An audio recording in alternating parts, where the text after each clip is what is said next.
Metalpoint is the art of drawing with a metal stylus on a surface coated with a special, slightly abrasive ground. Almost any metal can be used, but silver is by far the most common choice. Most grounds in Northern and Italian Renaissance Metalpoint drawings contain bone ash, a gritty powder made from roasted and crushed animal bones.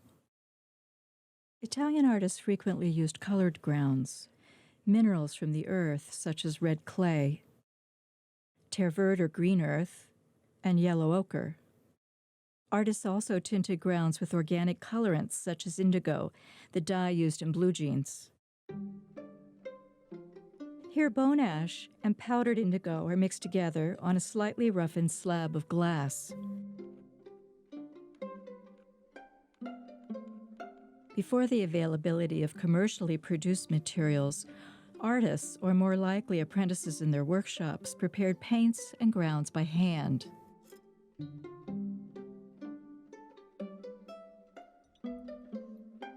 Adding water facilitates the even blending of the two pigments.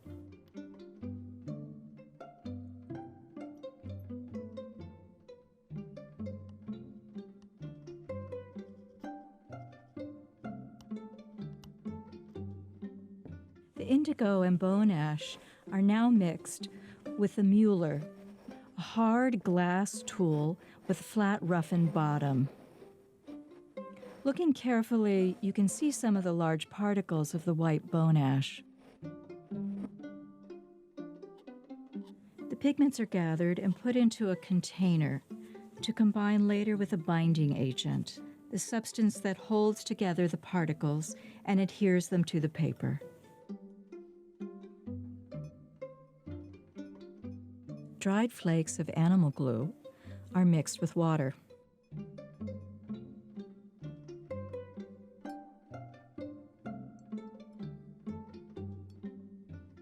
The mixture will be heated and then added to the pigments and stirred. More glue or pigment can be added to improve the consistency of the ground and its ability to be brushed out onto paper.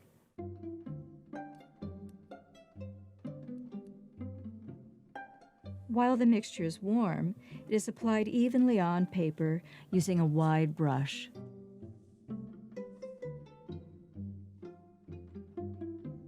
Artists today coat papers by hand using commercially available paints or purchase papers already manufactured with an abrasive coating.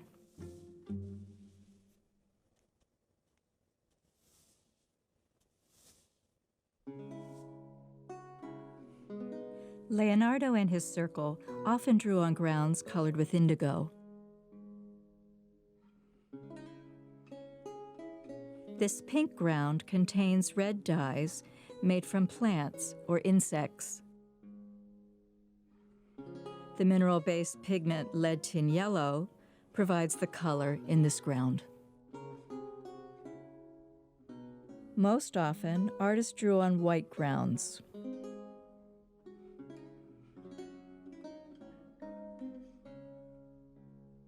Artists use the prepared paper to make preliminary studies for paintings, to make rapid sketches, or to create finished works of art.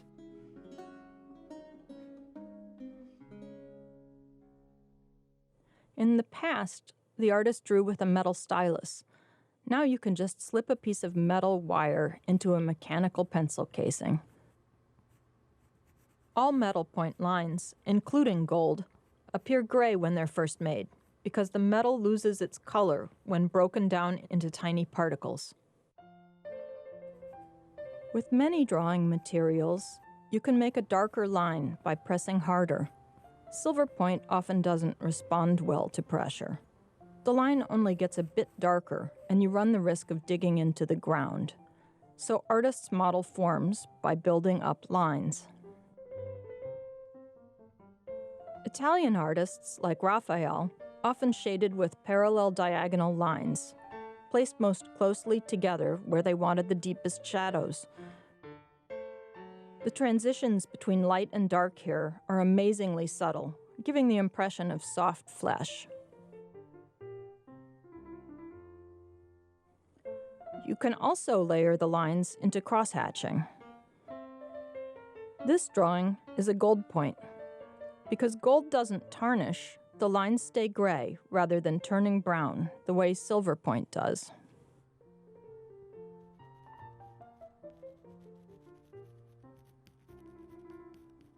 Artists use lines to show shape and texture, as well as light and dark.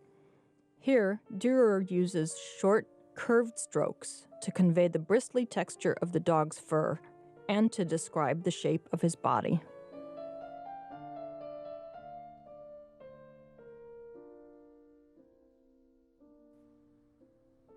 You can draw with almost any metal object. Artists have experimented with a variety of tools to create different effects or create broad areas of tone.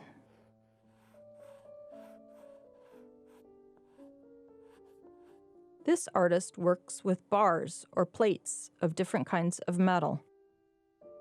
The subtle variations of tone and color make the stripes appear to float above the page.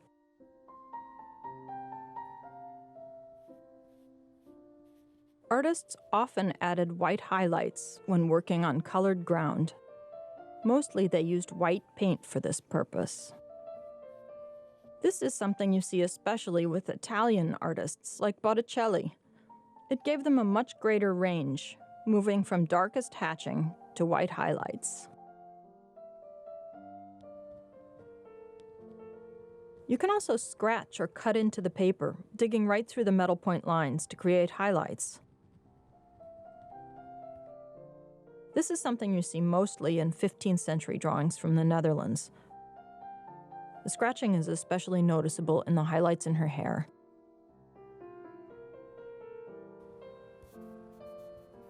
You often hear that Metalpoint is indelible.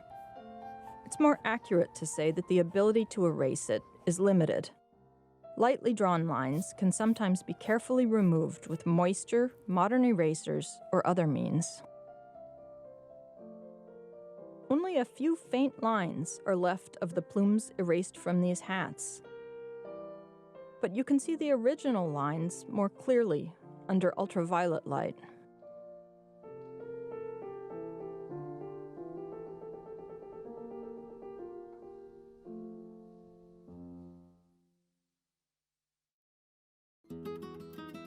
Some of the earliest Metalpoint drawings date from the Middle Ages. The techniques used by Leonardo da Vinci, Albrecht Dürer, and Rembrandt were revived in the 19th century.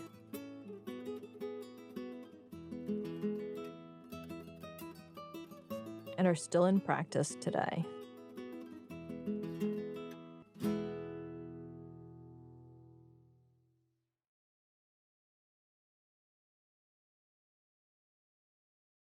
This film was made possible by the HRH Foundation.